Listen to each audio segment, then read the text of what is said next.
Well, what's going on, everybody? How's it going tonight? We have the pleasure and the privilege once again of having Cliff and Mac back on the channel to discuss all things the rivalry, to discuss the state of college football, and many, many more topics. So strap up and buckle in.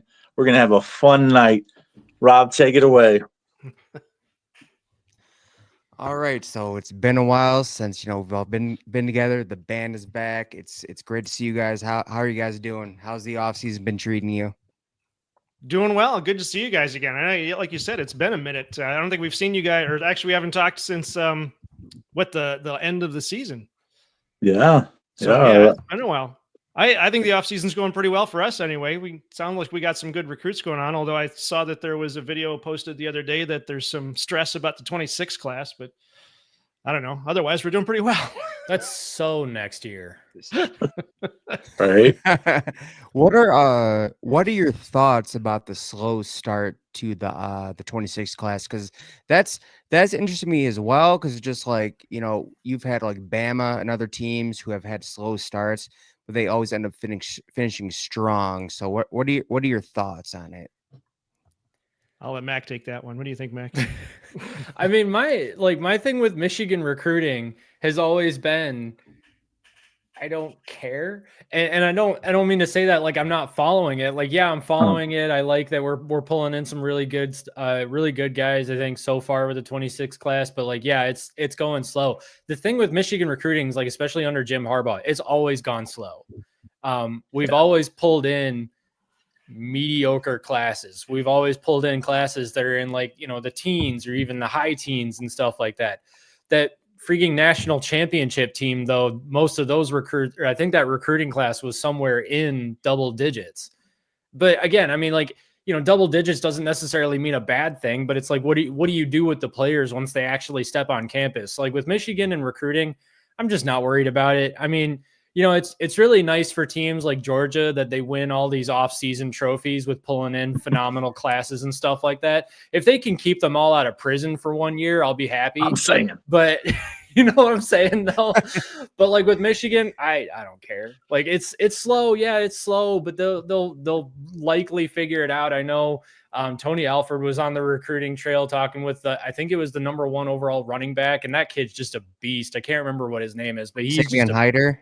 Yeah, that's the one, Hyder. Yeah, he's just a freaking beast, dude, if you've seen his highlights. So, yeah, I don't know. I've just never worried about Michigan recruiting. They always seem to win 10 games with bad recruiting classes, and then they won a natty with a bad recruiting class. So, but here's the thing, and we're gonna try to remind you of what Alfred did at the end for Ohio State, and hopefully you guys don't suffer that as well. Towards the end, Alfred was not a very great closer. So even though he's developed this relationship with Hyder, because that's what I'm hearing, doesn't necessarily mean that he's going to close. I mean, look at what happened with who was it, Javion Osborne. I mean, it seemed like, and I don't know if I can trust EJ Holland. I look at him on 3, looks like he's just like a Michigan mouthpiece in a way, but.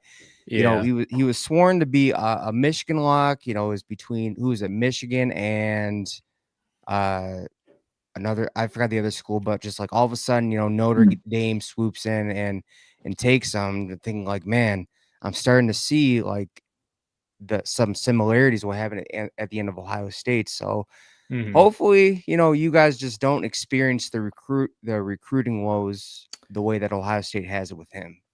Yeah, I mean, how much do you think that was like Tony Alford not being able to close as opposed to Ohio State all of a sudden finding themselves on and forgive me, I don't mean this as bad as it's going to sound, but a slightly downward trajectory?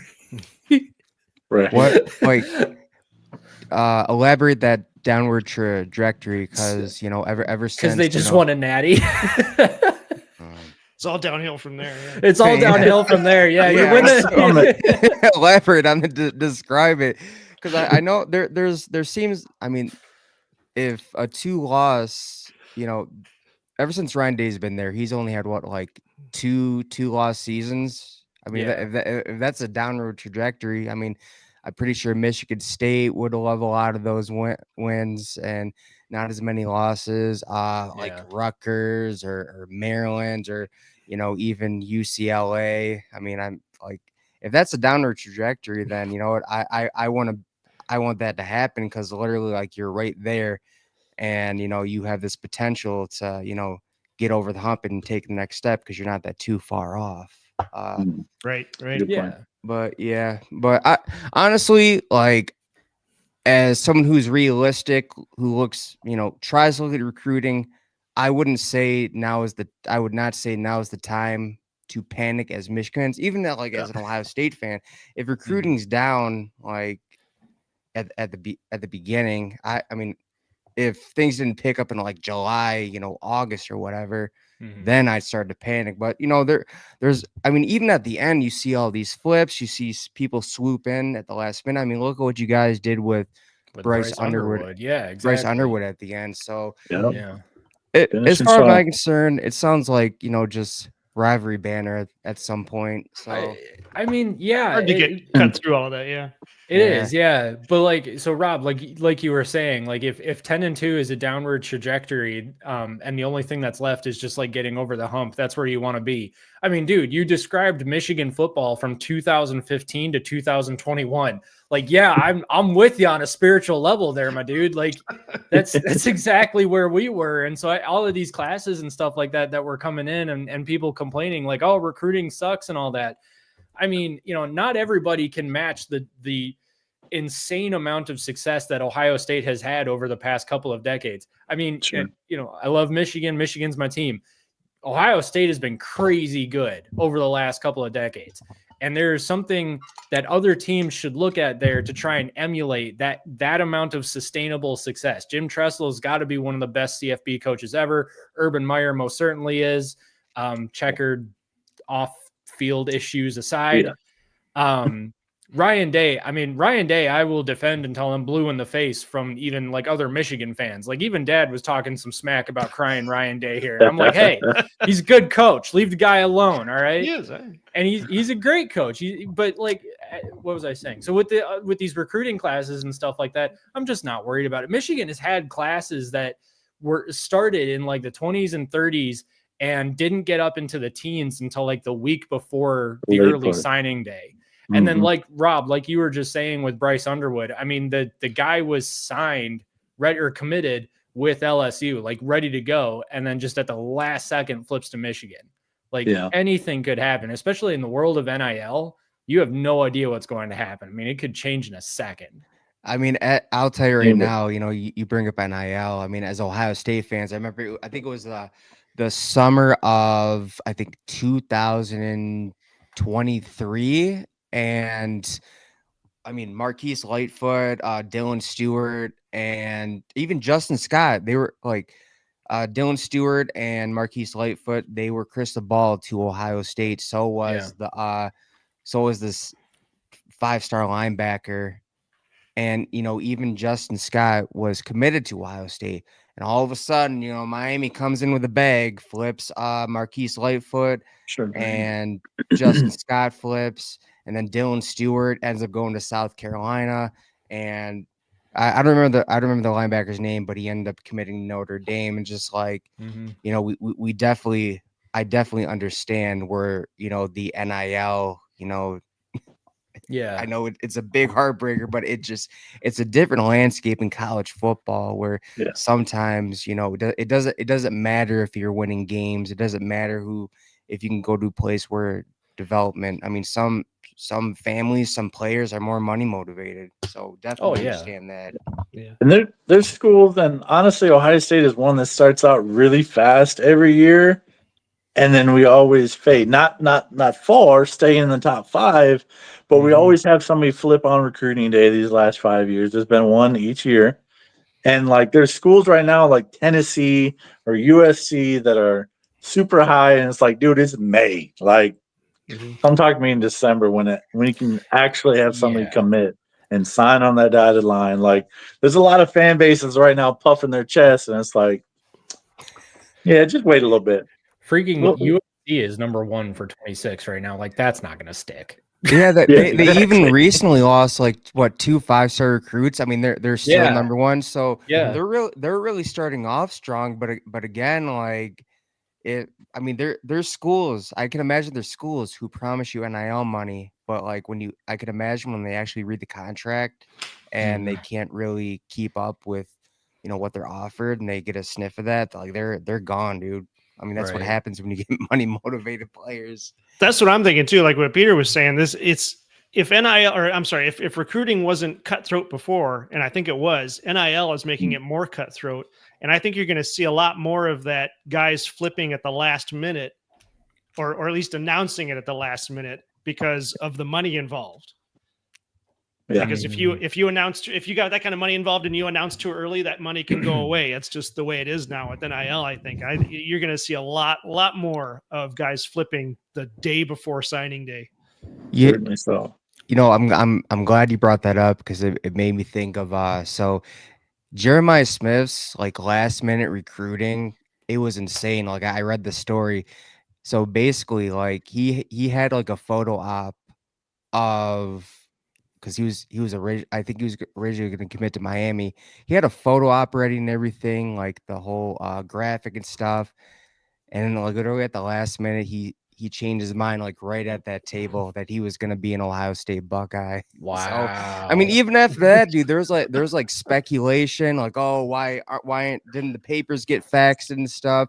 They're throwing in the bag. Like I've never seen a recruitment like that just came down to like such a big nail biter. And like even after the fact that he announced he was committing, there's just like all this pandemonium that, oh, he's gonna foot Miami. They didn't send his LOI in, and he's for sure gonna be a Hurricane. So Yep.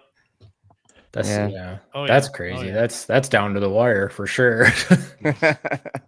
definitely. But all right, so we're almost there. Pretty soon. They'll get into summer camp, and then we'll be in the regular season. Based on what you got, did you guys go to the spring game, or just based Didn't- on clips and everything, or oh, you didn't? I didn't make. Or I did just watch watching I it? watched the replay, but I didn't make it. Oh, that was the day And we went to the seeing, zoo. Yeah. That's Oh, right. there I you was gonna go. say we were busy, had- Dad. That's right. Yeah, that was a whole family get together, and we went to the zoo. So Yeah. Nice. Yeah, definitely.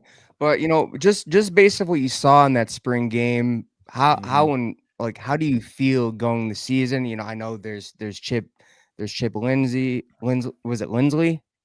Lindsay. There's Lindsay. Chip Lindsley. Yep. There's Bryce Underwood. Look like the supposed freshman phenom. Still have to prove it. Yep. But how do you guys feel going in the season? I got to be honest. I have seen several spring games, and I don't know why they do it other than to just sort of get people hyped for the season, because I've never seen a spring game from any team where I've been like, oh yeah, that looks good. We're going all the way, right? Yeah. I'm with you, especially with all the funky rules and whatnot. Yeah, Right. And it's they're hard to not judge. they're not throwing as hard, they're not hitting as hard, they're not running as hard because they don't want to get hurt before the season starts. So it's really just sort of an all pads practice. Well, So I honestly don't know what to make of a spring game other than, it's fun to see the guys on the field again. and then last year watching the spring game highlights, I was looking at Davis Warren like it might actually be pretty good. Yeah. I mean, Uh-oh. he was freaking mobile and all that, and he was throwing some crazy passes. And I maintain that Davis Warren should have started for Michigan throughout the entirety of the season. He wasn't going to beat Texas. That's fine. I understand that, but I think he would have beaten Washington. I think he could have beaten Indiana too. But either way, I mean, you see a spring game and you think, oh, this sucks. Like, we're going to be terrible this year. And then they end up winning a national championship.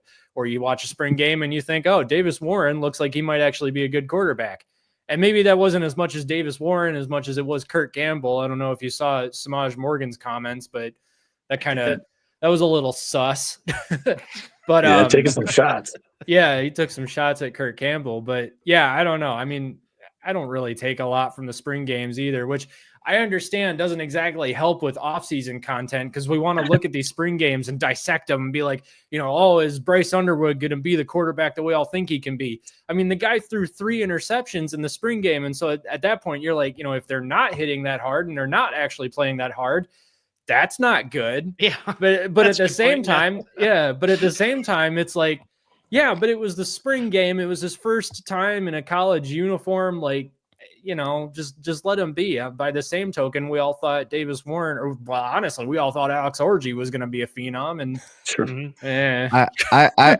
I could have told you after some games that he wasn't, because it made me question, like, okay, they never let this dude throw. Even like, oh yeah, every time he went in, they never gave him a chance to throw. They only let him run. So I'm like, oh, dude, I That's don't a problem. I don't think he's Something's up gonna. there. I don't think he's gonna be it. Well, that became our joke last year. If it's 3rd and 10, they're bringing in Orji to run, and he's running. Yeah, and he's running. Yeah.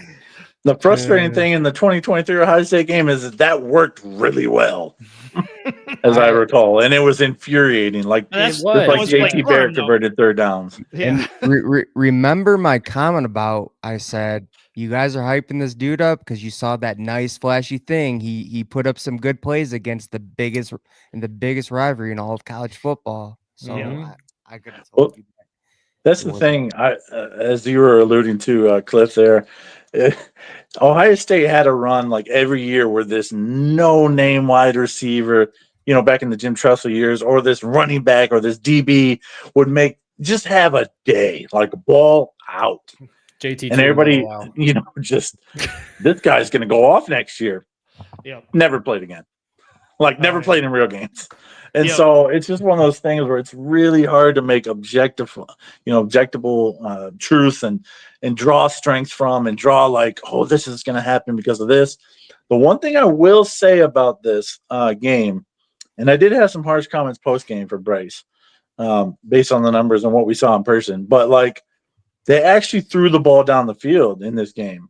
Mm-hmm. And so that, as I've reflected back, I'm like, they're actually kind of throwing the ball downfield a little bit. And I wonder if that's going to play out in the season. And that's one of the things, once again, don't draw too much from spring game, but in past spring games under Harbaugh and Moore, it's been smashed to the max and 5-yard check routes and underneath routes and whatnot. And so I wonder if that was just a little glimpse into the U of M offense. Who knows? So here's the thing, you brought up the whole, throwing down the field, and it's kind of like, there's been talks, there's been murmurs about they need more talent and production in the wide receiver room. I feel like, in a way, I don't know if Cliff or Mac, you agree with me in this, I feel like in a way you're going to have to move away from, what you saw with that Harbaugh offense and have a more spread pro offense, at least show you're trying to transition to that, so you can attract that top wide, at least try to attract that top wide receiver talent to play with Bryce Underwood. Because it just, let me put it this way: if they stick to the traditional, we're gonna run 75% of the time and throw 25% other. I don't see a talent like a top end wide receiver wanting to come play in that type of offense.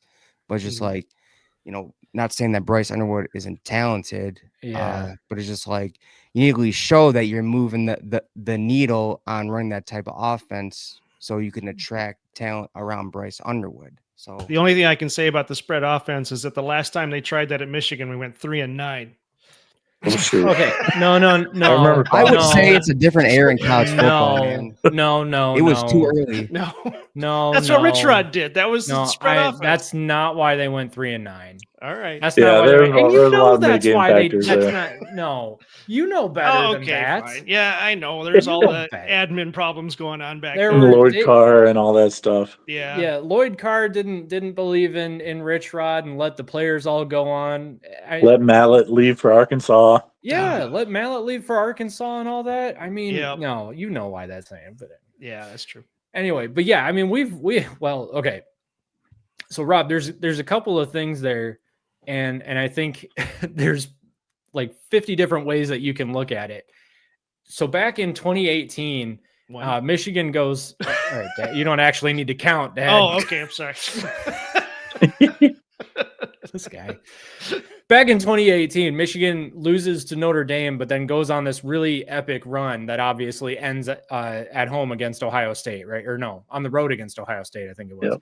And I mean, and then that game was brutal, but Michigan up to that point was basically winning with mostly smash mouth football, although Shea Patterson had a good arm and was mobile.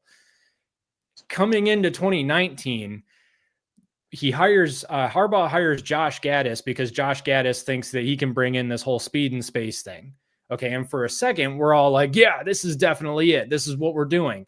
And then 2019 gets off shaky as heck. I mean, we almost lost to Army. Dad, you were at that game. You remember that? You like being at that game? Yeah. Yep. That was I do remember. nail biter. That was a nail biter. That was not okay. And then the season gets a little bit shaky. I know we lost to Wisconsin, and then we went into halftime against Penn State down something like 21-7, I think it was. And at halftime, Michigan makes an adjustment to go back to their roots.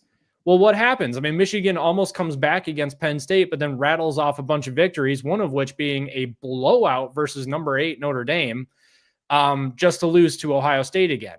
So we're all thinking at the time, like, okay, Michigan's got to modernize, and it doesn't seem like Josh Gaddis is the guy. And frankly, a lot of people at the time were like, I don't even think Jim Harbaugh's the guy. So then in 2021, what happens? Well, Don Brown's no longer the defensive coordinator. And so now we have a team that is even better defensively than it was, but also from a philosophical standpoint, their defense is much more flexible.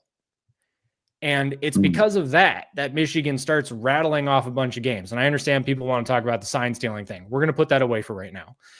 But it's because of the defense that Michigan starts rattling off a bunch of wins. The offense, if you go back to 2021, that offense is not that different from 2019. And in 2022, it's still really not that different. I mean, JJ McCarthy was a mobile quarterback, but he wasn't asked to throw that much. And they had an incredible running back tandem with Donovan Edwards and Blake Corum. I mean, it was basically the 2019 offense. It's just we had the defense to match it. The opposite problem is true now. We have an incredible defense, but in 2024, the offense couldn't match it. So we lost games. So now in 2025, what do we want? Do we want a modernized offense, or do we want just an offense that's good and can match the defense? Because the defense won us a national championship. So what do we do? So again, like 5 years ago, I would have said, Rob, you're totally right. We need a modern offense. Today, I don't know, man. I think we can actually do it with a run-heavy offense again. I mean, but do you really there's talks that this dude is like just a generational talent. I'll believe it when I see it. Believe when you see it. But like, do you want to take that risk to ruin the years that you have Bryce Underwood? Because it's just like, I'm not gonna lie, the wide receiver room is not up to par to what a wide receiver room should be, and I could imagine that I hope like Bryce Underwood could get frustrated. Not saying he's gonna leave, but he could get frustrated. Like I came here to have this. Like the way I see it, Bryce Underwood has a lot of potential to be the best player on the team eventually. And normally you build around your best players and bring in top tier talent to match it. So that's all I'm saying. I feel like in order to do that, you may have to switch up the offense, have it more, pass heavy, just a bit to show that you're moving the needle. I mean, you're probably right, and I'm thinking that bringing in Chip Lindsey means that Sharon Moore is doing exactly what you're saying. He wants to modernize the offense, or he at the very least wants a bigger passing presence in the Michigan offense. I think bringing in Chip Lindsey is indicative of that. I think too that it's going to be a several year long process before Michigan shakes the stereotype of being a run first offense. And you can thank Harbaugh for that. And yeah, Harbaugh won us a natty with it, and that's great.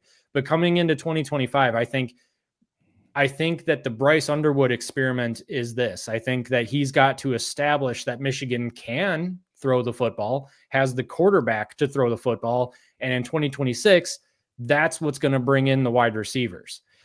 And I don't know if it's actually going to pan out that way. My gut it tells me that Sherrone Moore is kind of okay with where the offensive recruiting is right now. I mean, obviously we want to pull in the normal number of running backs and linemen that we usually do, but he's not really going to look for any wide receivers until the season starts getting underway and we start showing some high school talent. Hey, we've got the quarterback.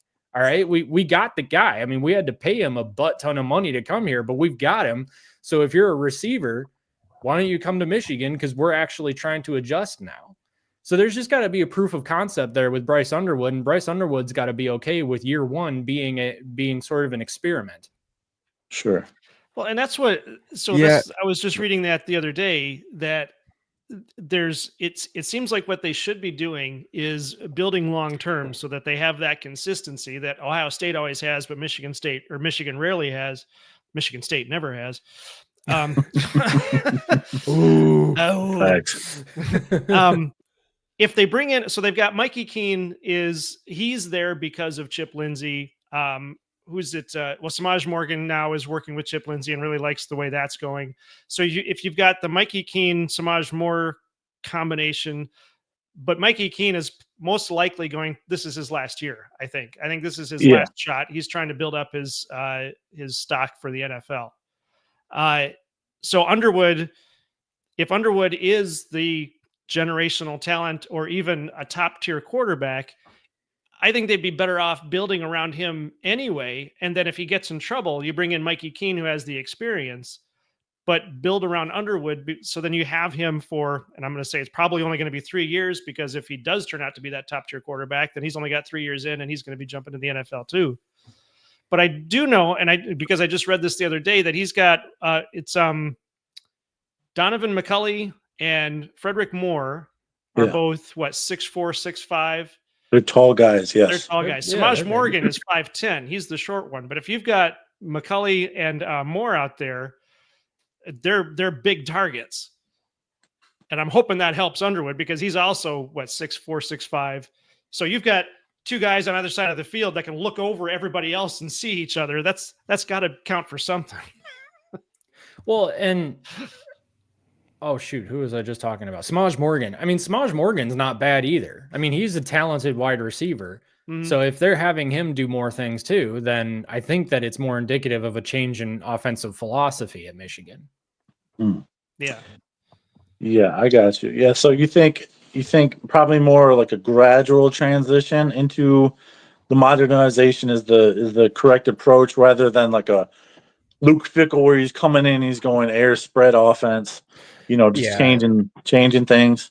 Well, Luke Fickell pulled a rich rod. I mean, Steve Dace talks about that quite often. I mean, Luke Fickell went into Wisconsin, where again, you've got Barry Alvarez, who established Smash Mouth.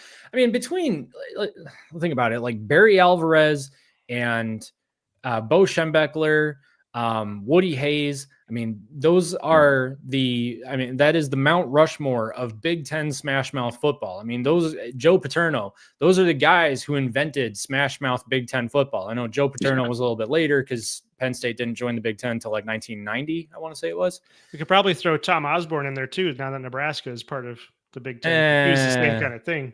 Yeah, but Big Ten kind of was known for Smash Mouth football before. Sure. Definitely. Or like way before Nebraska came around. So I don't know. But I get the point. But that being said, I mean, yeah, Luke Fickell goes to Wisconsin and basically asks them to change everything about themselves. And Wisconsin doesn't want to do that. Oh. I mean, ain't gonna. No, they ain't gonna. I mean, how often have you been in a relationship with a girl and the girl's just like, I like you, but I want you to change everything about you. And you're just like, no. Dang. I wouldn't know anything about that. So that means actually like nothing. So yeah, no, I think that's the wise approach, honestly. I mean, even Ryan Day at Ohio State, he obviously has, well, statistically, play-wise, a pretty balanced offense in terms of play calling. But he has transitioned away from the the mobile quarterback and the running quarterback. But that's why he brought in Justin Fields to bridge the gap and then slowly transition. And I wonder if Moore will do that as well too. I think if they can prove, we're going to have a productive pass offense, they'll probably go after some dudes in the portal in this off season, following this coming season. I'm saying. Is Julian Sand going to be QB1? Yeah, he for what I saw the spring game, he really separated himself from the pack. I made my prediction that Lincoln Keenholz was never brought in meant to start to pretty much start, and I'm keeping it that way. And whenever the before it's said and done, I think eventually he'll transfer out, which would suck because they need depth in the room. I mean, for what I saw, Tavion St. Clair is he's not ready at all. Keenholz can't have much eligibility left, can he? Wasn't he the 2022 class, 23? Was it? I remember. I thought he was like a sophomore in that Missouri game, which was. He was a redshirt freshman that year. Okay. Oh, so he'll be a redshirt junior this year. Yeah, so he's got a little bit of time left to. All right. Potentially prove himself or not, but is Julian Sand? Would you consider him a mobile quarterback or a stay in the pocket quarterback? From what I saw, I'd say he's both. Like he can definitely move around pretty good in the pocket. If you need him to run, he can do that as well. I mean, his release is it's quick. It's just like he gets it and it's gone really impressive. Yeah. But yeah, I was impressed with what I saw. Definitely better than Keenholz, and definitely St. Clair. But that's yet, like you guys said, you can't really get much out of spring games, especially an Ohio State one where the quarterbacks aren't allowed to be hit at all. So it's really hard to judge. And even in the Michigan game too, they allowed Underwood to get hit, but they weren't allowing him to run. So we didn't see his full arsenal, and so it is really hard to judge. It looks like Sand will probably be the starter. My analysis of him is like in high school, he was running around a little bit, but at the collegiate level, he's very small and he doesn't look, he's not a Justin Fields runner. I'll put it like that. He can move and he can escape the pocket. Yes. He's probably not going to get you too many first downs with his legs, especially with how tiny his frame is. I don't know, man. I have my doubts on him. He definitely performed the best in the spring game for sure. Yeah. But he is tiny, bro. Yeah, he needs to get in the gym, put on some weight, man. Like I'm afraid he's gonna get broken in half, folded like a pancake. Especially when they play that Texas front seven, man. That's right. That could end. Who is this? Who are we talking about? Julian Sand. Julian Sand. Oh, Julian Sand. Okay. Like the dude who looks like he's still in high school. Just Aaron Nolan's even smaller than him too. Oh yeah, and what happened with the whole Aaron Nolan thing? Like he was supposed to be the freshman phenom at Ohio State, and now he's getting benched. He transferred out. He went to where did he go? To South Carolina. He's at South Carolina. Yes. Oh, yeah. I didn't realize he already transferred. Yep. Oh, okay. And all right, so that's really funny that he transferred though, because there were a bunch of people in our YouTube comments. We released a video about this last year. Dad, do you remember this? We released I'm really excited. We released a YouTube video last year and posited the question, what if Aaron Nolan ends up transferring? And everybody in the comments, Aaron Nolan's not going anywhere, you idiots. There's still time to delete your channel and yeet yourself off a cliff. Like the haters came out.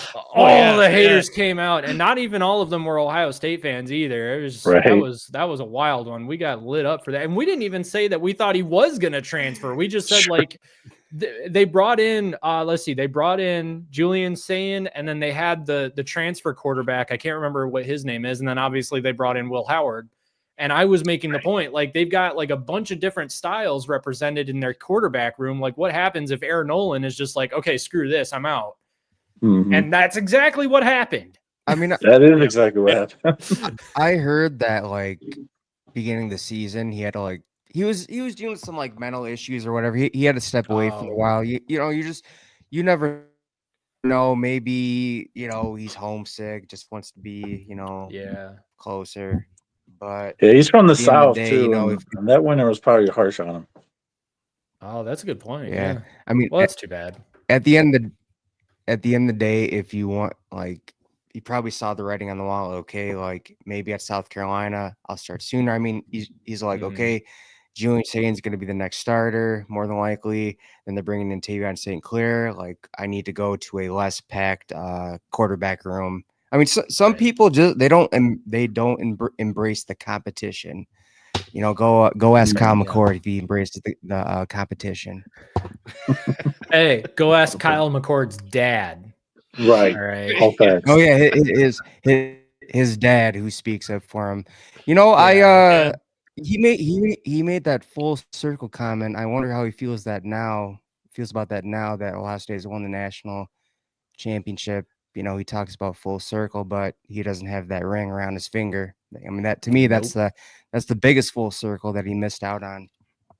So Yeah, That but now is. he gets to pull down that NFL paycheck. So Taking probably in not that worried about bank it too now. much. Yeah. Yeah, it's amazing how Yep. fast you cannot care about something when somebody hands you a check with 7 zeros on it. Yeah. Oh, Oh, actually, all I true. guess 6 zeros as long as there's one digit ahead of that too. If it was 7 zeros, then it's just a check for $0. That's funny. That's a whole lot of But- zeros, and yet it's worth 0. I don't. Appreciate this. I'm going right to the bank with that. So And then it bounces.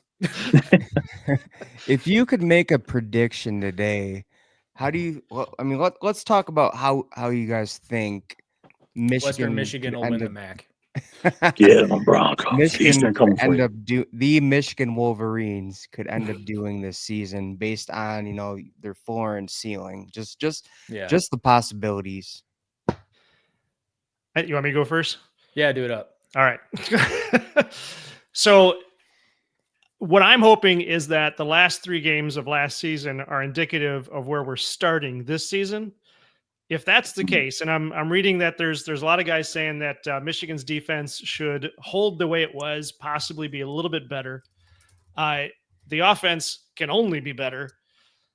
And if that's the case, Sharon Moore was able to take this team that he basically had to scramble to put together, and a coaching staff he had to scramble to put together, and went 8-5, beat all of our rivals, beat Alabama twice in the same calendar year, and won bowl game, which I think Sharon Moore had a whole lot of firsts there for a Michigan coach.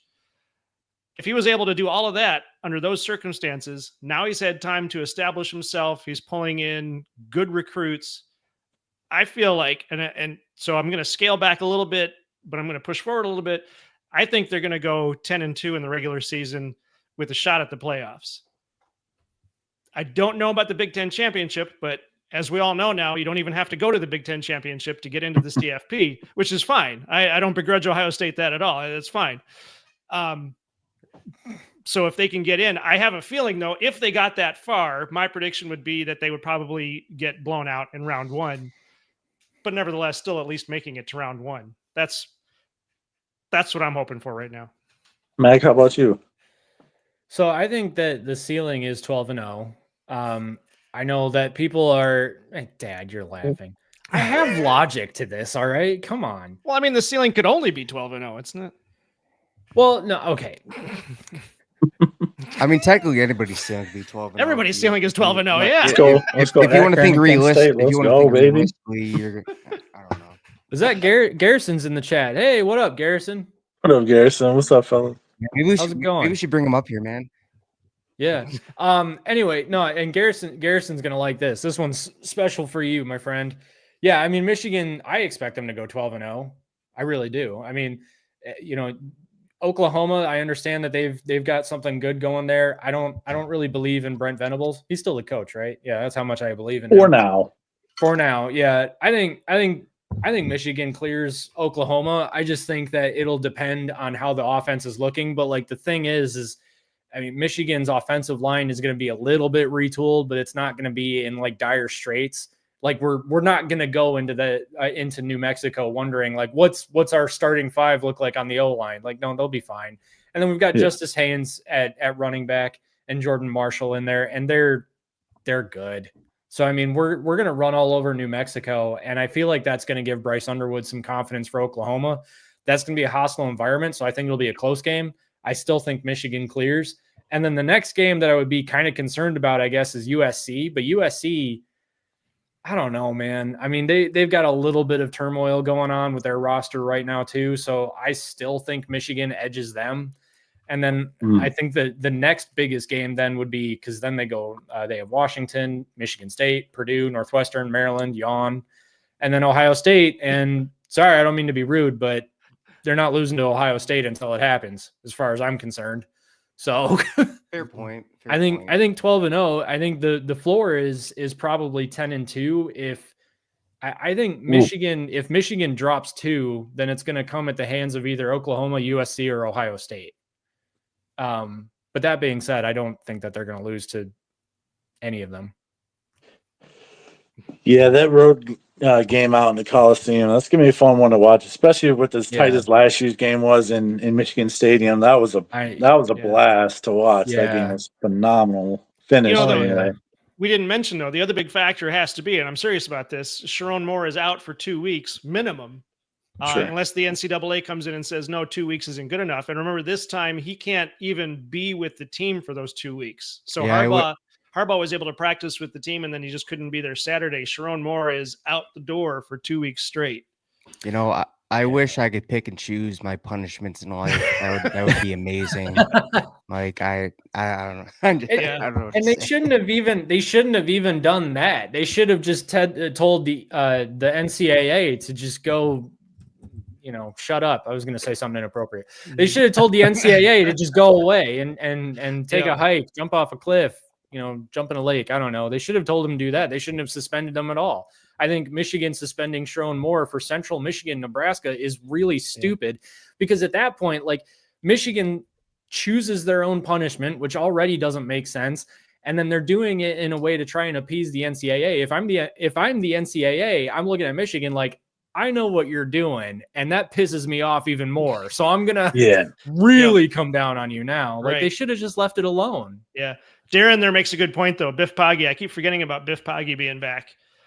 He'll be a great fill-in. He'll have the experience to hopefully step in while Sharon Moore's out, or at least help whoever is going to be coaching those games. Well, Wink Martindale too. I mean, but somebody's got to do the defense. There was that conversation who would fill in, and at first I thought Wink Martindale. I'm like, no, dude, like, you just want someone like that to concentrate on the defense. You don't want him all over the place. Like, he's a Good big point. piece to that success at the end of the season. That's fair. Garrison, I think you're talking about when he was at Charlotte. I don't give Sharon Moore that much credit for the end of the year success. I give it all to Wink Martindale. He was the brains of the operation.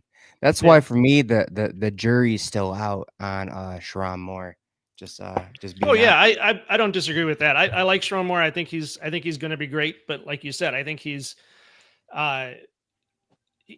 leaning on a lot of other experience. So he had Harbaugh and Jesse Minter there last year. He's got Wink Martindale this year. So he needs to get a couple more years under his belt before we can really see if Sharon Moore is the head coach. We hope he is. So I don't disagree with you there, Rob. Do you think Moore will come down from the NCAA, kind of like what you were saying, Mac? Like, hey, you showed your hands a little bit, and you showed like what you're trying to appease them and trying to please them, and not have them come down too hard. Do you think it does backfire, that plan of suspending for 2 games, and it maybe becomes more punishment, or maybe fines, suspensions, whatever it may be? Who knows at this point? But I really don't know, honestly. The sign stealing stuff has been really difficult to follow because on the one hand, you've got a report that's released by the NCAA that says like, oh, they've got, all this evidence against Michigan, and Michigan cheated in so many different ways and stuff like that. And they take, from what I can understand, they take like one little incident and blow it up to this real big thing. And so then you look at that and they're like, okay, there's not really anything there, but like, then what's the punishment? And they're like, oh, well, we're still trying to figure it out. Well, okay. I mean, if there was actually something there, then shouldn't there be a punishment, or shouldn't have this wrapped up already, basically? So I really don't know I don't know what to expect from the NCAA at this point. I know that the advanced scouting stuff was really what they were concerned about, and from from everything that I've seen so far, the only advanced scouting that there was Stallions paid for tickets for friends to go to football games. And those friends said, oh, hey, he wants their signs. What if I send him photos of the signs and stuff like that? But Stallions already had their signs. So it was like, what was he going to do with them? So are you basing wait is that from the Netflix documentary, or is this like I saw that a couple of different places. Once the Netflix documentary came out, a bunch of different sources came out and said that was what happened. Yeah. I mean, I'll put it to you this way. I used to really enjoy listening to Steve Dace, and now I can't do it anymore.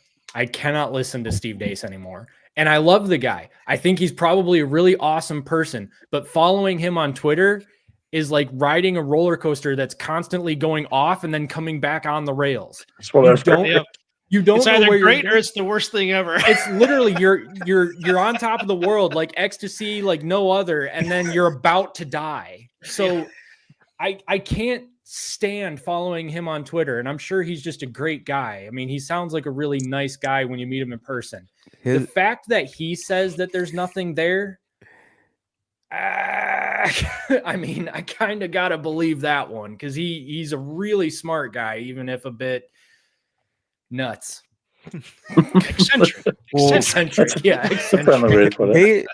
Did you guys see his crash out when they suspended Moore? Yeah, like he literally called. He had this like big like blowout, like calling out the AD award manual, and well, like, I mean, it's not unprecedented though. Like Mac was saying about Rich Rod. Rich Rod was shafted by the admin at Michigan. This has been.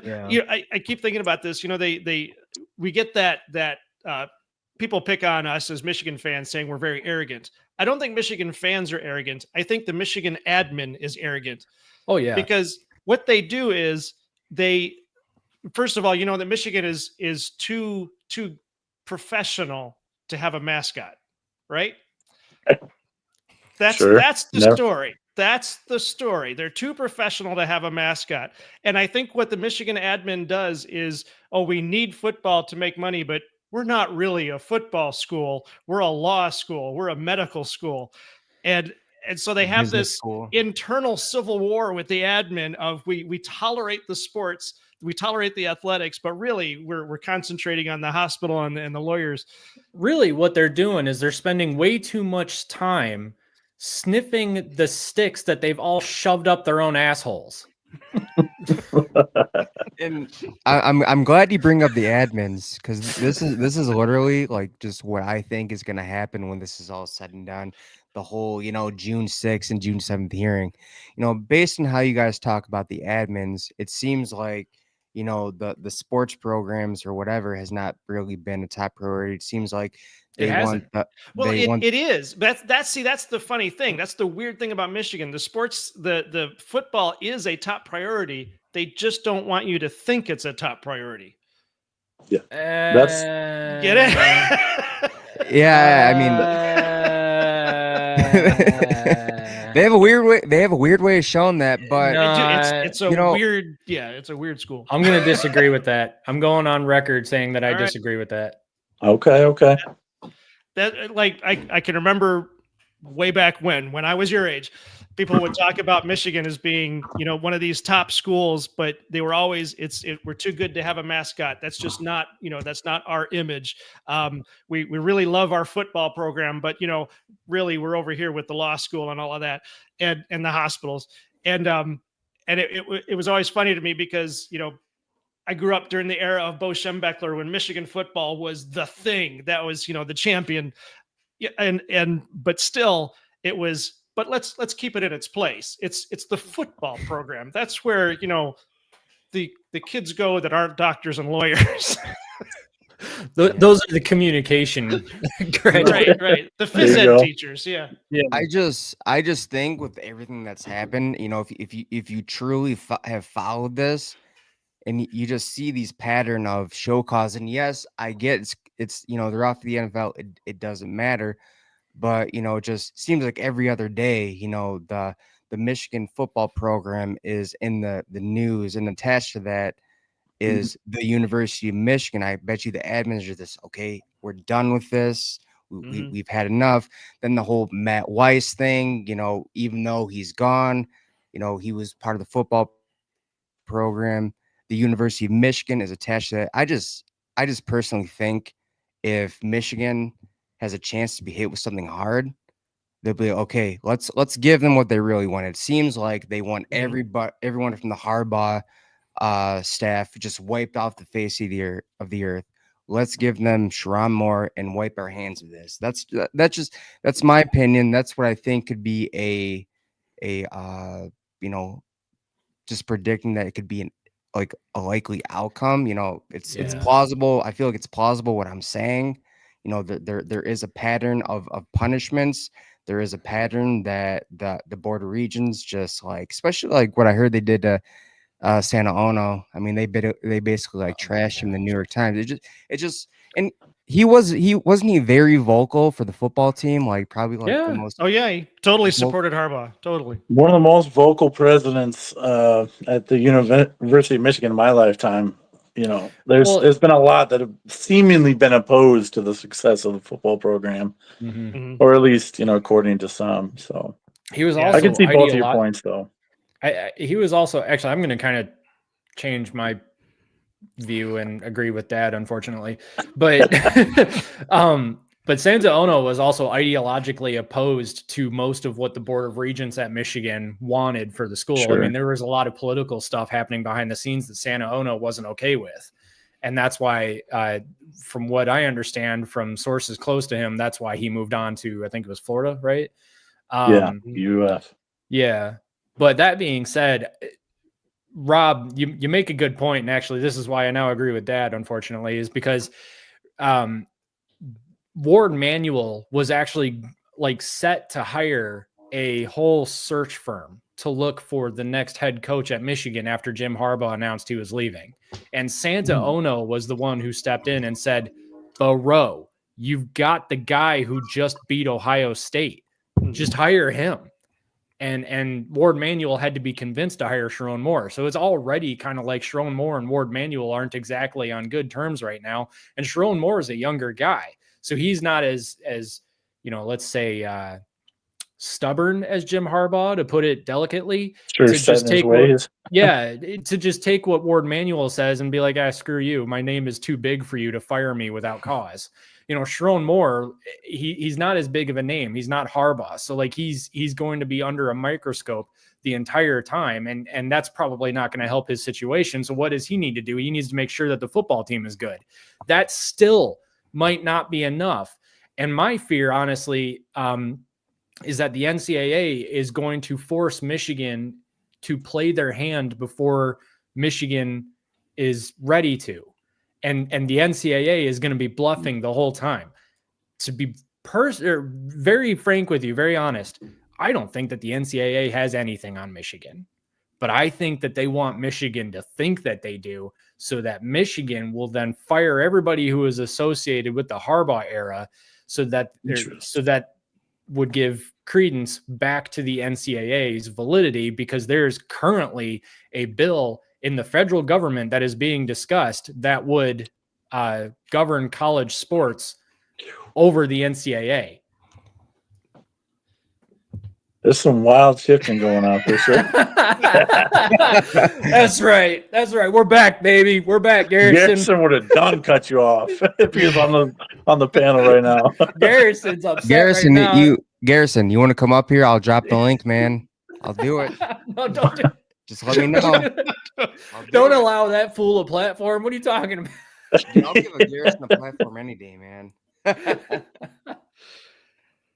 Oh, that's an interesting theory. I actually hadn't heard that one previously. Drop it, he says. Oh my gosh. Dropped it in mode. Oh man, it's now a bad time to say I gotta go. Sorry. I got a few more minutes. I mean, a lot of the violations on Michigan too are the not non-compliance. Well, I guess it is non-compliance, but it's what do you Possible call that? They repeat did, offender. yeah. Well, because they didn't help the investigation. So it's one of those things where the cover up Lack of institutional control is what you're looking for, I think. Well, no, it's the cover up is worse than the crime. Okay, I see So what he you're buys saying. the kid a hamburger and then says he didn't, and then they asked him again and he says he didn't, but all he did was buy a hamburger. But then he lied to the NCAA twice. Sure. Lying twice But- that was the problem. But the question is too, is like, what did they ask him? Did they ask him, did you buy this recruit a hamburger? Or did they ask him, did you Whatever it provide- is they asked him, that's what a lot of the violations Yeah. are, is the lie to the NCAA. So, but that's what I mean is, Yeah. did the NCAA ask him, did you buy this recruit a cheeseburger? Or did they ask him, did you provide impermissible benefits to a recruit? And if Harbaugh said no to the latter, then that looks like lying, but maybe Harbaugh didn't know that a cheeseburger counted as impermissible benefits to a recruit. I don't know what actually happened. Well, in but in that particular case, he should have. That's the problem. So yeah. Well, I guess. I mean, should he though? I mean, it's a cheeseburger. I mean, yeah, I guess he should have. He should I'm know sorry, like when contact is allowed and when it's not. sure, when contact is allowed. Oh, when it's what's What's not, up, Garrison? There goes the neighborhood. There we go. I brought There we this just to remind Mac that my takes are technically better than his because I have a higher score. I'm sorry. Should I grab mine, which says that I I got called first place 18 overall, more man. games than you? I got mine. I called 18. I don't give a damn about your percentages. I called 70 freaking games. Mac, You get Mac, all of those Mac, right. That's like saying you don't care that I'm gonna assume that my KD is higher than yours. You're what? My kill to death ratio on Call of Duty. I don't care. Oh. It's also not. Now you're hitting him where he Oh, lives. let them know. No, how you Homeboy, doing, guys? back in the days of Modern Warfare 2, the original, I'll have you know, I had Whoa. a KD of like 4-1. All right. I was not to be trifled with. I had a KD of what is happening. No, man, good to see you guys. Yeah, you too, It's man. How you years. been? Good man. Busy. Busy? really, really busy, man. But Yeah, no, it's true. worth it. It's worth it. So Good. Well, and right now I'm not gonna lie to you, man. The last week has sucked in this state because it's raining every day. That's yeah. absolutely true. Yeah. For real though. Did you guys like my ranking though of Michigan, the state of Michigan football programs? I didn't see it. No. Where was it? Here, I haven't gotten into it just yet. I'll get it. I'll I bring don't it up. understand why you've Here got we go. WMU at 3 when clearly they're. Wait, is that? There we go. Yeah, 3. You've got WMU at 3. I think, Man. you know what? Nice. Them I think Lakers. it's pretty. Oh, you know who I left out? Calvin College. Last year they started their football program. I should have put them in here too. You should have put Hope College. You should put a Calvin. You should put a Grace Bible School. You should have put Concordia Ann six? Arbor. I was going to say, I Come on. guess it's probably a good thing that Concordia shut down their football program. Yeah, they just Also- folded.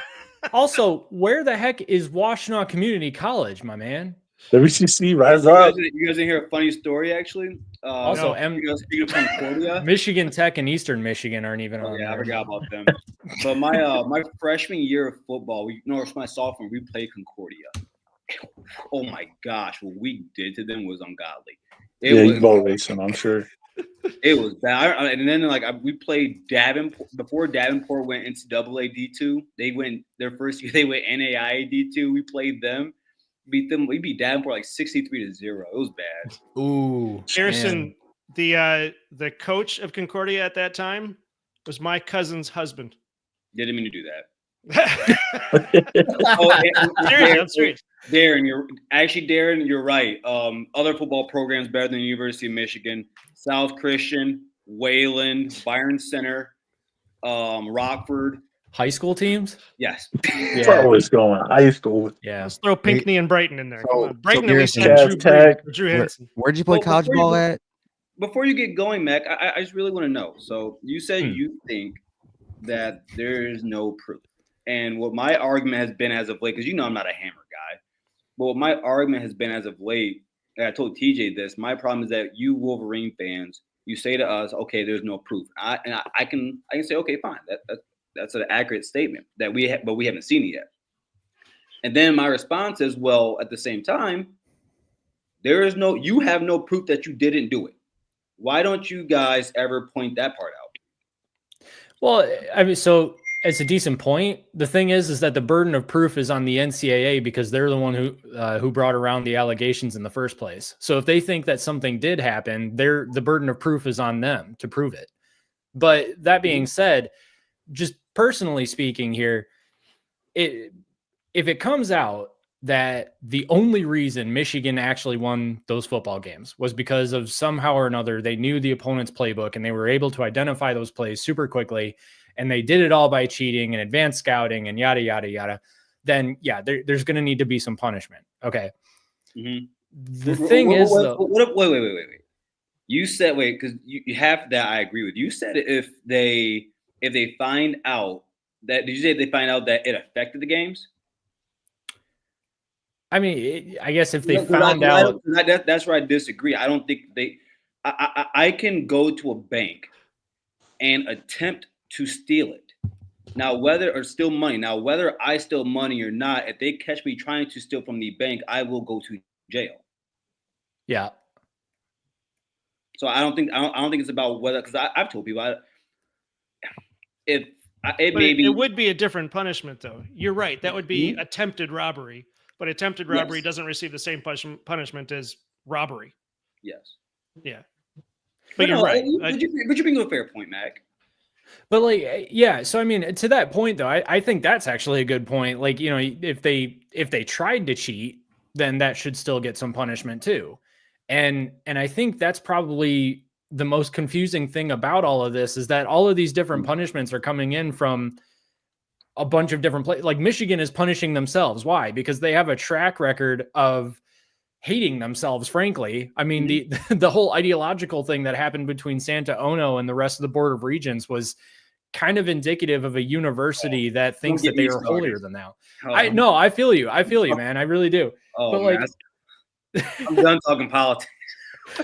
I know, but like Michigan has had, like Dad, as you were saying, Michigan has had this history of feeling like they are holier than thou. And so if they can spank themselves, they totally will if they think that it'll make them look good. I mean, they will cuck themselves to no end if they think that it'll score them some brownie points with the Ivy Leaguers. And they want desperately to get into that Ivy League, man. I'm telling you what.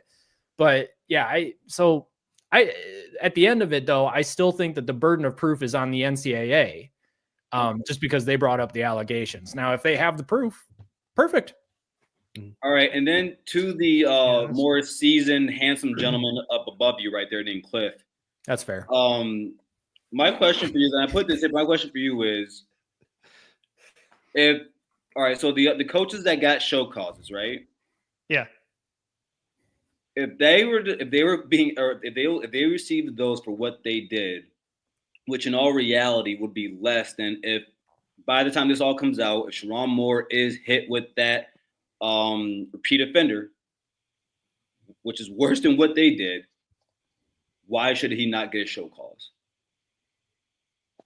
Oh, no, my argument was that I'm curious if it seems like Sharon Moore should get the same punishment that Jesse Minter got. That's a better way of saying it. I'm sorry. Do you think he should get one? That's a better way of saying it. Well, I don't know if he should or not. Well, no. So I guess what I think is, so Sharon Moore and Jesse Minter, same level, same activity.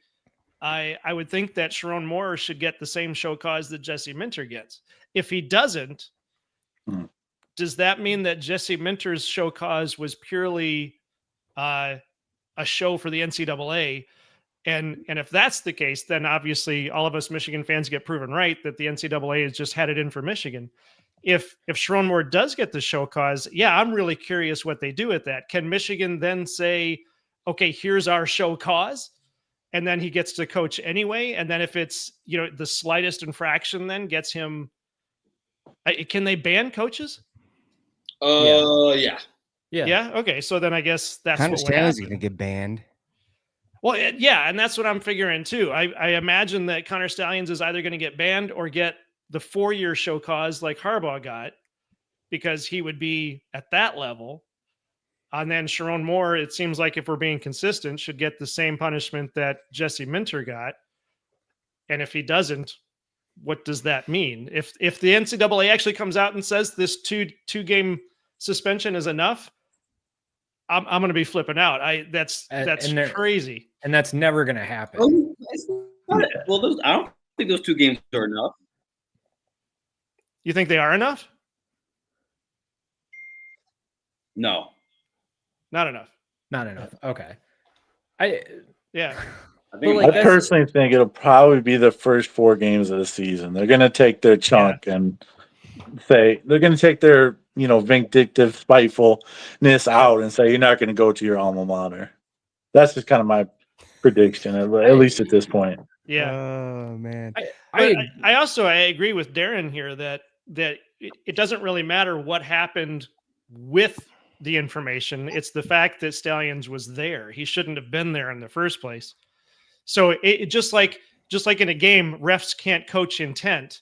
Otherwise every single targeting call would be absolutely accurate. And we know they're not. We know some of those targeting calls are bad calls. But then, but they can't ref intent. So with Stalions, they can't ref his intent. Did he go to these games just because, or did he send people to these games just because he loves football and wants to give them tickets so they can go to the games? Maybe he did. Maybe that really is all that it was, but he shouldn't have.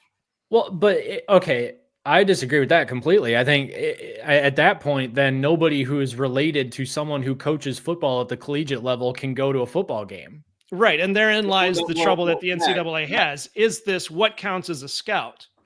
Yeah. No, Mac, it's an actual rule that if you are on the staff at a college, a football program, you cannot go to other colleges. Last year, Ohio State had 2 coaches or 2 assistants take their girlfriends to a game. Ohio State self-reported it. So you just can't do that. But I mean, you guys don't like to sell. You guys are telling yourself now, but telling ourselves now. No, you like to tell on yourselves. You don't like to tell on yourselves until now. Like you should. Oh, if you guys did this last year, like a year and a half ago, I think this is over and done with. Yeah, I personally think the 2024 season would have been the best time to self-impose whatever you chose, just to show that you're doing your due diligence. I don't think it matters. Anyways. I don't think it matters. I think the NCAA has too much at stake. Well, now wait a minute. You go back to 22, and they self-report Stalions. Does anything happen? No. Yeah. No. But then that's what's so ridiculous about it. But they also might not have known. First off, they might not have known that was, or that Stallion. Well, no. What am I trying to say? They didn't think that what Stalions was doing was wrong. That's why I think that all of this is this is going to sound way too simplistic, and it's not simplistic. And I don't mean to make it sound that way, but I feel like it's all just one big miscommunication that got blown up because the NCAA and Michigan are both really insecure institutions. I mean, Michigan is insecure in themselves because they're not part of the Ivy. What are you doing, Garrison? What is this right now? I just want you to know that I know more football than you. It's a beautiful plaque. That's beautiful. But you don't try as hard as me. That's why I've got the 70. Shout out to the guy that made these, Yeah, those are awesome. I mean, I got 82.61%, but that didn't count. No one's bragging. That didn't count. But point being that Michigan and the NCAA are both really insecure, and they're both really trying hard to score points with the wrong people. And so they will both bend over and spank themselves very hard, very aggressively spanking themselves. They will keep it coming. They will say, don't stop, keep spanking me. I need this. I deserve it. I want it. Spank me over and over and over again. Thank you, sir. I have another. I forgot what Michigan shows who said this, but he said Michigan. No, it was on Crane and Company, and they said Michigan is like the guy from the Da Vinci Code who keeps whipping himself. Oh, jeez. Oh, I mean, they are though. They keep putting themselves in positions where they're like, "Oh, did we do something bad? Oh, I'm so sorry. Please still like us. Please invite us to your dinner parties." And then the NCAA That's almost what knows they that have to they're- do. Almost, Yeah. it sounds to me like you have to like over-report everything that could be questionable. You have to report to the NCAA just so that they can sign off it and feel good about their jobs. I mean, being a Michigan fan is the hardest thing in the world because your own administration doesn't like your own football team. Yeah. oh, yeah. That's what I'm saying. I mean, at least Western Michigan, if Western Michigan ever cheated, they would be like, "Screw you, we need a help, man." Like, what are you talking- If Western Michigan started cheating and getting players there, I'd probably be their games every week. Oh my gosh, I would be thrilled if Western Michigan had the balls to start cheating to win the match. Speaking of Western Michigan, I had a thought, I think yesterday. What if when PJ Fleck left Western Michigan, they got Brady Hoke? Ooh. Wow. No. No? No. That would have been. Don't put that on my second program. You've done good. Both stints at SDSU and I at don't Ball know. State. Yeah, He's I just think- not I think meant to Brady be a Hoke would've big been time great head there. coach, man. Brady Hoke might have. I mean, imagine He's great at that level, though. Before. Western Michigan is an underrated atmosphere. Underrated It atmosphere. is. that night. It is, yeah. Yeah. It's because they're all drunk. I Yes, we are. referred Yes, we are. to Yes, we are. I referred to Yes, Brady you Hoke are. as the used car salesman because he was a great recruiter, but he's propping Michigan up to something that they just weren't during his time. So that's why I referred to him as the used car salesman. He was lying. He was just lying about the state of the program. Lying to himself and to It's a them. great way of Playing Playing putting it. himself, man. Yeah. Did we cover all the topics you guys wanted to cover before we hijacked your show? No, you know what? We may have topics, but the way we found this things go is wherever it goes, man. It goes, yeah, no, I I was feel gonna say, it. Rob let Garrison on. I don't. No, I I was- just yeah. think we're to talk to you guys real quick. I miss talking to you guys. Wait, when are we back? What are we doing? Yeah. I'm Yeah, working whatever. on it. I'm trying to come up with a new format. It's going to be good. You'll be the first to know. Well, Oh, second. I and- got to oh, tell and Mac by the way, first. Before I go, guys, you all have a good night. Stay blessed. But you did a great job on that website, by Oh, thank you very much. Appreciate Oh it. yeah, Yeah. yeah. Thank That you. website guys. looks sick. Thanks. All right, Looks guys, awesome. have a good evening. All right. Talk to you soon. Have a good night, Hey, man. Garrison. Thanks for Have a coming good on, night. brother. Thanks Nope, for coming on, wait. man. There we go. Let them know. 70 games. 70 games. I mean, at what point are we gonna stop like discounting quantity? 'Cause, Yeah, I mean, know, you right? I understand we want quality. We do. And I if know. I could get better at picking games, I would. I just suck at it. But I keep trying. Well, you got to remember, Mac, it's in our DNA because we're Michigan fans. We want that, winningest team of all time record, which we have. We don't have the winningest percentage of all time. It's not anymore. Not Hey, anymore. look, Wait. let me put it this Oh, way, Mac. I'm an elementary school teacher. I could hand someone 10 tests, and let's say so and so got 5 done, and they got 98% if you add them all up and divide. And let's say someone got done really quick. They took 10 tests, but they got like 52%. And it's just like, oh, but I took the most tests. No, that's not how it works. Dang. Taking me back to elementary school. I'm just checking off boxes.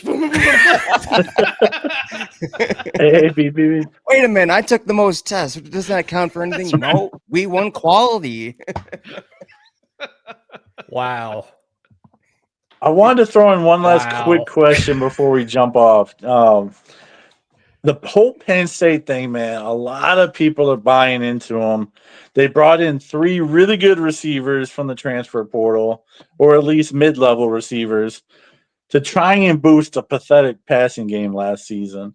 Real quick, do you buy into the Penn State hype, or is Franklin going to Franklin? I think Franklin's going to Franklin. He's still there. Penn State doesn't change until Franklin's gone. Come on. He's been there how many years now? 15?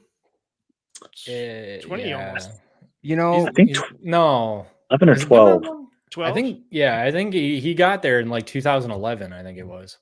I feel like James Franklin is holding Penn State hostage because it's just like, okay, who's out there who's better than James Franklin? Do we really want to take a chance where we let this guy go? Who he's making us relevant? The playoffs expanded, and then like somebody comes in who just completely just tanks the program, and we go back to like what things were before James Franklin, Sure. brought the program back up to respectability. I mean, here's how I'm putting it. Seeing where they were after the Sandusky scandal, just like pretty much like they should have gotten the death penalty, but they didn't. You had all these recruits leave. They're bottom of the barrel. And then all of a sudden, James Franklin has that one like great season. Then like recruiting picks up, and now he has them back to respectability. It's just like I guarantee you, they think about those times, and then the times to what James Franklin has brought them to. So if that makes any sense. Yeah, I think so. I think Franklin is a good coach. Yeah, he's obviously he can win games, but he cheats himself out of the big games every single time. And what is he now after losing to the last time was losing to Ohio Oregon. State in 2016 that he beat like a Versus- top, That's last time they beat a top Ohio 10 State? team. a Oh, top top 10, 10 yeah, win. top 10 10 team, right. a top 5 team, top 10 was Ohio So he's State. like, what is it? He's like 1-17 in top 10 One- teams, or 1-17. Yeah. I think it's 18, dude. is it 18 now? Yeah, it's It might be 18 now. after the Oregon game or the Yeah. Big Ten championship game. But yeah, Oh, yeah, you're right. he can't get over that hump, and somebody's got to slap him around. I mean, he needs that loss to Michigan like Ohio State had to finish off that season last year. And here's the thing. He's probably going to make the playoffs again. Like, their schedule is a cakewalk outside Oh, the yeah. Oregon game.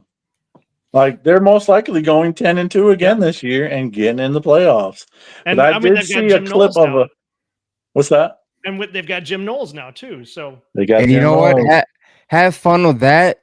Due to all the they're gonna really miss their edge production. Let me tell you something. Like I'm predicting right now, their edge production is really gonna fall off. Because all I'm gonna say is he was the issue when it came to getting to the quarterback, even pressure, just like having the edges. Just hold the edge, wait. Okay, let's shed the block. Like just make sure the players stay home. Like it just. Penn State It's a fans will back be pulling seven their hair scheme out. defense for sure. yeah. It's think- there's looks not like a lot Darren of said he's been there 10 creativity with the years. D line. Right. No, I think not Darren at all. Staney's been there 10 years. Yeah, So been I think that long. That might be right. I'm trying to decide if Franklin needs like better coaches around him to rein him in, or if he really does keep just sticking his fingers into places they shouldn't be. Like that, I keep coming back to. I feel like the 4 plays that he had at Ohio State's like 2-yard line last year with a chance to win that game, and he calls one run which doesn't go anywhere, another run which gets a yard, another run which gets another yard, literally one more yard, and they're in the end zone. What does he do? Throws it. What? Those are big. that's right. I think Oh, he gets man. in his own way. I think that's the proof that he gets in his own way, because He does. he has that set in his mind, and then he sort of throttles back because he doesn't want to try anything new, because this is how he does it. Yeah, all I gotta That's say. why he trips himself up. That's why he's not listening to his OC and his DC. He's not letting them call the plays. He's trying to take over at the wrong time. But Yeah. Sure. Sorry, Here's go ahead, the Rob. yeah. Sorry. So here's the thing. I was at that game. It was fun to watch. Mhm. Just it was the most James Franklin thing that could possibly happen. The plays yeah. that you just described. Other than like after the game when he got into it with the fan, that was a bad look. And did you guys see what happened in the spring game? He got into Yeah, it. I was gonna bring that up too. Another fan, yeah. With the That's a fan. bad look. It is, yeah. Once is something, but twice that Right. you can't Yeah. do that as a head coach. It's a sign of desperation. He Yeah. should be able to just walk away, and if he can't, that's the sign of desperation. That's why he's not listening to his OC and his DC. That's why he's losing at the last minute. And I feel like that's also why he can't keep OCs and DCs either. Like, who was it last year? Or no, for 2023. What I can't ever remember his name. He fired him right after the Michigan game. Yep. No, but I'm talking about the other guy though. He did the whole signs like get here at whatever time thing. Manny Diaz. Oh yeah, Manny Diaz. Yeah, Manny Diaz. Manny Diaz. Now, you guys can correct me if I'm wrong. You probably know more about him than I do, but I'm under the impression that he's a fairly solid offensive mind. Yeah. No, I would agree with you on that. Wait a minute. He was the defensive coordinator. Defensive mind. Yeah, because Alex Urich was the Alex Urich was the offensive coordinator. Yeah, he was the one who got fired right after that game. Yeah, after the Michigan game. Yeah. But and I don't know if he should have been. I don't know enough about Penn State football that season to know whether or not he should have been fired. But Manny Diaz, I think, is still a pretty solid defensive mind. But then he left. So he can't keep his coaches either. Yeah, it's the second year in a row of talented defensive coordinators leaving. Yeah, so there's some ego stuff going on there. But so if James Franklin is bringing in Jim Knowles, and Jim Knowles is a smart guy. Like, you guys talk about some of the issues he had with Ohio State's defense, but you can't deny that Ohio State's defenses were getting really good. They were getting better, yep. And I mean, and his defenses did win Ohio State a national championship too. So Jim Knowles is a good coach. So if James Franklin and Jim Knowles start butting heads and they still can't get it done, James Franklin could be gone after this year. Oh yeah, I knew that's where you're going with that, because I'm like, man, there was word that Jim Knowles was butting heads with Larry Johnson and Ryan Day. You know, we're talking about, you know, James Franklin, but possibly butting heads with his coordinators. Just like, you bring those two personalities together, it could go south really quick. Oh, it can, yeah. I'm super curious to see how it'll work out. I'm not ready to say that it's natty or bust for Penn State this year, just because I think that there are a lot of teams coming into this season that could potentially make a run. And like, I'm looking at this article from College Football News that says, you know, Penn State's going to lose to Oregon and Ohio State, and then narrowly beat Michigan State, but also possibly lose to Michigan State, and then make the 12-team playoff. If they make the 12-team playoff at 10-2, it's a first-round exit. I guarantee it. Especially they won't have the path like they did last year. Right. Yeah. So yeah, I hesitate to say it's natty or bust. It does seem like that they're trying to bring in a lot to make a natty run this year, because they've only got Drew Allar for what, one more season, two more seasons, maybe. This will likely be. I think this is the last one. Same with Katron Allen, Nick Singleton. Yeah. So I mean, this kind of feels like make it or break it for James Franklin, but like, he's James Franklin. Like, he's gonna make a mistake somewhere, and it's gonna be his own fault. He's gonna stub his toe on purpose at some point. He's like, I feel like it's like he's in Ryan Day's shoes now. He's like Ryan Day before Ryan Day finally figured out to hand it over to everyone else and just be the CEO.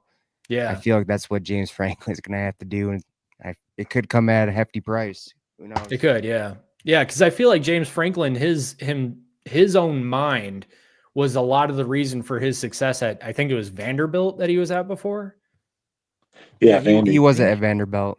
Yeah. Okay. So yeah, I think that's why he had a lot of success at Vanderbilt. And so that kind of, I mean, at some point though, he's got to stop for a second and be like, okay, we're at a much higher level than Vanderbilt. Like, we need to figure something out. Yeah, I'm with you on that one for sure. Cool. I appreciate it. Yeah, it's going to be interesting to see how it transpires, but I truthfully do see it going 10-2 again this year. Yeah. With the playoff performance, and we're gonna find out, but we still got some months to go. But well, appreciate you guys coming on. Can you tell everybody where you are from and where to find you? You can find us on TeamRivalry right here on YouTube, and then I am on X, is the only other social media I have, at DAWG TeamRivalry. I am the other half of that YouTube channel. Yes, sir. And it's called the Big Ten Team Rivalry Show, Dad. Come on. Well, the channel is Team Rivalry, though. Well, no, but you got to get the whole channel name in there. Otherwise, the SEO doesn't work, and then nobody can find the channel. And this is how the show goes. Yeah, it's a really boring show. Unresolved issues coming out. No, I'm just kidding.